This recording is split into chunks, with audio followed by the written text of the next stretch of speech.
मध्य प्रदेश के कई हिस्सों में ओले की वजह से कई एकड़ में फसल बर्बाद हो गए हैं। सरसों, गेहूं और सब्जी को काफी नुकसान हुआ है।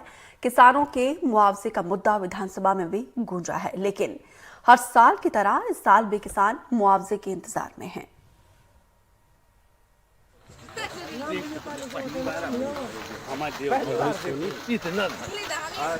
ये देखिए पहली बार इतना 90% का नुकसान। 90% का नुकसान। अच्छा 90% का नुकसान है।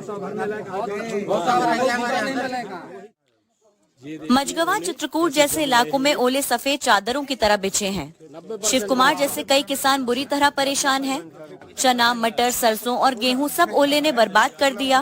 11 हरी सरसों का फूल सब मर गया। गेहूँ जवा माँ तो कुछ न रह गया, सबका तर गया। चना तो कुछ न रह गया, सबका तर गया। 200 ग्राम का पत्थर गिरा है तो माने अब मर गए, कहो लगने रह गए और का नुकसान बताऊं। कांग्रेस ने विधानसभा में नियम 139 के तहत ओलावृष्टि पर चर्चा की बात कही। आप सोच रहे होंगे कि खूब हंगामा हुआ होगा, लेकिन चर्चा में कांग्रेस के 66 में से सिर्फ 16 विधायक मौजूद थे। खुद उपनेता प्रतिपक्ष भी गायब दिखे। 2 विधायक सदन को पुस्तकालय मानकर अखबार में मशगूल दिखे। निश्चित ही किसानों को लेकर एक महत्वपूर्ण विषय पर चर्चा हुई और मध्य प्रदेश के जिन जिन अंशों पर जहां पर भी अतिवृष्टि, ओलावृष्टि को लेकर फसलों का नुकसान हुआ, उसको लेकर के कांग्रेस पार्टी ने गंभीरता से चर्चा करी और सरकार से यही मांग करी कि दलगत राजनीति से ऊपर उठ के किसानों की मदद होनी चाहिए। जहां पर भी फसल का नुकसान हुआ है वहां 100% नुकसान घोषित करके उसका सही सर्वे करा करके किसानों को पूरी राशि मिलनी चाहिए मदद के रूप में। और अब देखना यह है कि सरकार उसको कितने संवेदनशीलता से लेती है और उस पर क्या कार्य करती है। अभी तक 11 से 14 फरवरी के बीच पूर्वी मध्य प्रदेश में ओलावृष्टि हुई। आलू, सरसों और चना की फसलों को नुकसान भी पहुंचा। 34 तहसीलों में से 343 गांव के करीब 3701 किसान प्रभावित हुए।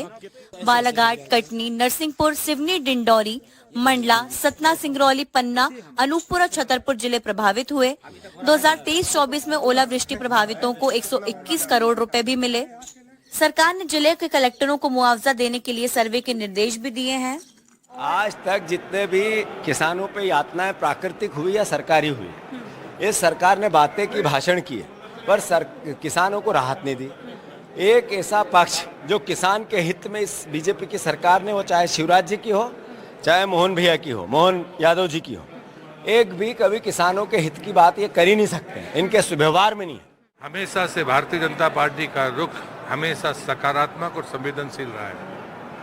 आरबीसी में किसान नेता रहा हूँ, जीवन भर मैंने किसानों की लड़ाई लड़ी है। हमने आरबीसी के परिवर्तन कभी देखे नहीं, लेकिन भारतीय जनता पार्टी की सरकार ने ही सबसे पहले परिवर्तन किया और उसी का आधार था कि आज किसान को मुआवजा मिलने की स्थिति है। अन्यथा जब आरबीसी में अमेंडमेंट नहीं हुआ था तो चाह कर भी कोई सरकार कभी मुआवजा नहीं दे सकती थी। ये सतत चलने वाली प्रक्रिया है और भारतीय जनता पार्टी सदैव इस मूल्यांकन के आधार पर अपना अगला कदम बढ़ाती है। ये देखिए पहली बार इतना प्रदेश के अन्नदाता यानी कि किसान परेशान हैं। किसान दिल्ली बॉर्डर पर भले ही बैठे हों, लेकिन मध्य प्रदेश के किसान अपने खेतों में बैठकर इन ओले के कारण परेशान हो चुके हैं। हालांकि पिछले मुआवजे ऊंट के मुंह में जीरे की तरह रहे हैं। फिलहाल ये देखना होगा कि सरकार कब तक मुआवजा देती है और ये मुआवजे से किसान संतुष्ट होते हैं या नहीं। ब्यूरो इनपुट और कैमरा पर्सन रिजवान खान के साथ अमृतांशी जोशी, एनडीटीवी।